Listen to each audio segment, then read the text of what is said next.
Random House Audio presents Is For Quarry by Sue Grafton. Read for you by Judy, Kaye.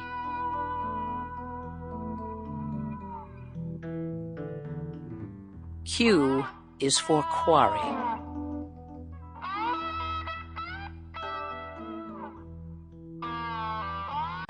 It was Wednesday, the second week in April, and Santa Teresa was making a wanton display of herself. The lush green of winter with its surfeit of magenta and salmon bougainvillea had erupted anew in a splashy show of crocuses, hyacinths, and flowering plum trees. The skies were a mild blue, the air balmy and fragrant. Violets dotted the grass. I was tired of spending my days closeted in the Hall of Records, searching out grant deeds and tax liens for clients who were doubtless happily pursuing tennis, golf, and other idle amusements.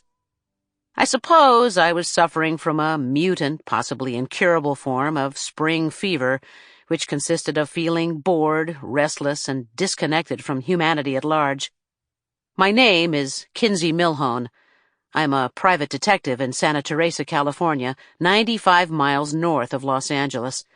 I'd be turning 37 on May 5th, which was coming up in 4 weeks, an event that was probably contributing to my general malaise. I lead a stripped-down existence, untroubled by bairn, pets, or living household plants. On February 15th, 2 months before, I'd moved into new offices, having separated myself from my association with the law firm of Kingman and Ives. Lonnie Kingman had purchased a building on Lower State Street, and though he'd offered to take me with him, I felt it was time to be out on my own. That was my first mistake. My second was an unfortunate encounter with 2 landlords in a deal that went sour and left me out on the street. My third office-related error was the one I now faced. In desperation, I'd rented space in a nondescript cottage on Caballeria Lane, where a row of identical stucco bungalows were lined up at the curb like the 3 little pigs. While the price was right and the location was excellent, in easy walking distance of the courthouse, the police station, and the public library, the office itself fell woefully short of ideal. The interior consisted of 2 rooms.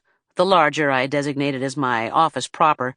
The smaller I was using as a combination library and reception area.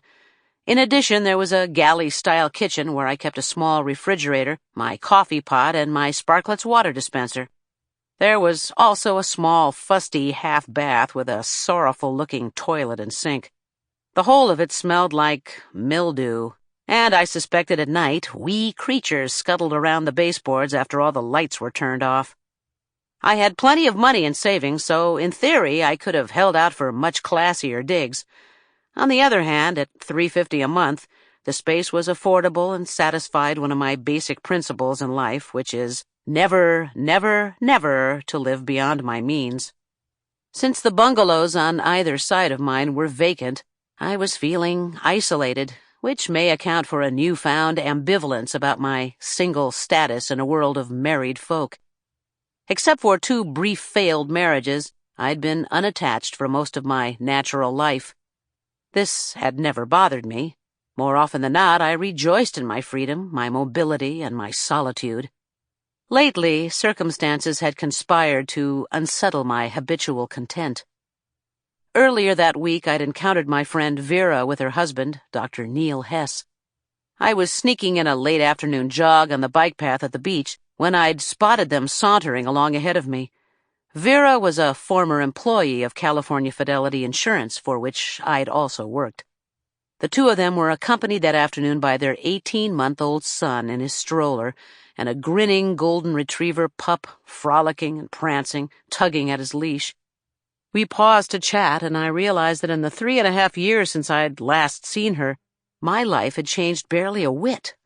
Same apartment, same car, same work, same boyfriend in absentia in a relationship that was going no place. The revelation generated a prolonged pang of regret. Meanwhile, Henry, my beloved landlord, was off cruising the Caribbean in the company of his siblings and his sister-in-law Rosie, who owns the tavern half a block from my apartment. I'd been bringing in his mail, watering his houseplants once a week and his yard every couple of days.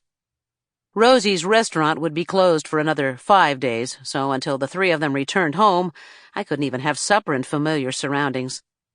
I know all of this sounds ever so faintly like whining, but I feel morally obliged to tell the truth. That Wednesday morning, I decided my attitude would greatly improve if I quit feeling sorry for myself and got my office squared away. To that end, I was perched on a low stool surrounded by cartons I hadn't unpacked since I'd moved into Lonnie's office 3.5 years before. This felt a little bit like Christmas, in that I was discovering items I'd long forgotten I had. I'd just reached the bottom of box number 3 when I heard a knock at the door. I yelled, "I'm here!" When I turned, Lieutenant Dolan was standing on the threshold, his hands sunk in the pockets of his tan raincoat. "Hey, what are you doing here? It's been months." I got up and dusted my hand on the seat of my jeans before extending it to him. His grip was strong and warm, his smile almost sheepish, as pleased to see me as I was to see him. "I ran into Lonnie at the courthouse. He said you'd rented this place, so I thought I'd pop in." "That's great. I appreciate the visit." "I see you're getting settled." "About time. I moved in February 15th and I haven't done a thing." "I hear business is slow." "It is, at least the kind of jobs I like." I watched while Con Dolan made a circuit of the room. He seemed ill at ease and covered his discomfort by wading through a steady stream of small talk. I couldn't imagine what he wanted, but I assumed he'd get down to his purpose in due course. I'd known him for 10 years, the greater portion of which he'd headed up the homicide unit of the Santa Teresa Police Department. He was currently out on a medical disability, sidelined by a series of heart attacks. I'd heard he was eager to return to work full-time. According to the scuttlebutt, his chances ran somewhere between slim and none. He was in his early 60s, and his cardiac problems had left his complexion looking sour. The usual bags under his eyes had turned a dark, smoky shade, making his whole face seem sunken in circulatory gloom.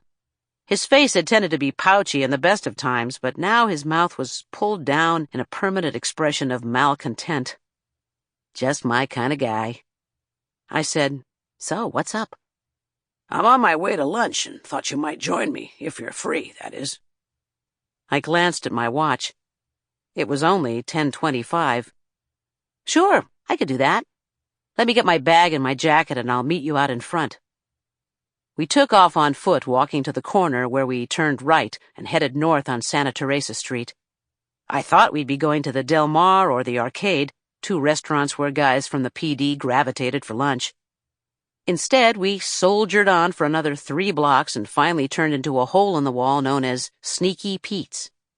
The place was largely empty, 1 couple at a table and a smattering of day drinkers sitting at the far end of the bar. Dolan took a seat at the near end, and I settled myself on the stool to his left. The bartender laid her cigarette in an ashtray, reached for a bottle of Old Forester, and poured him a drink before he opened his mouth. He paused to light a cigarette, and then he caught my look. "What?" "Well, gee, Lieutenant Dolan, I was just wondering if this was part of your cardiac rehabilitation." He turned to the bartender. "She thinks I don't take very good care of myself." She placed the glass in front of him. "Wonder where she got that." She turned to me. "What can I do for you?" "I'll have a Coke." Dolan cocked his thumb at me.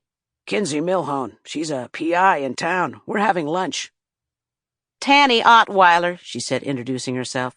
"You sitting here?" she asked Dolan. He tilted his head. "We'll take that table by the window." "I'll be there momentarily," she said. Dolan tucked his cigarette in his mouth, picked up his whiskey, and moved away from the bar. I followed, noting that he'd chosen a spot as far from the other drinkers as he could get. We sat down, and I set my handbag on a nearby chair. "Is there a menu?" He shed his raincoat and took a sip of whiskey. "The only thing worth ordering is the spicy salami on a Kaiser roll with melted pepper jack. Damn thing'll knock your socks off. Tanny puts a fried egg on top." "Oh, sounds great." Sample complete. Ready to continue?